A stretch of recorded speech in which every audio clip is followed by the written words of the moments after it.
O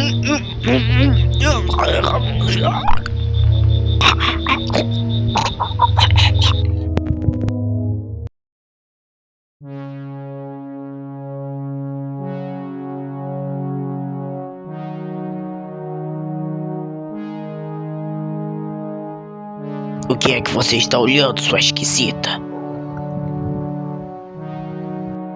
Eu sei que foi você que matou meu cachorro. Eu não gostei nem um pouco disso.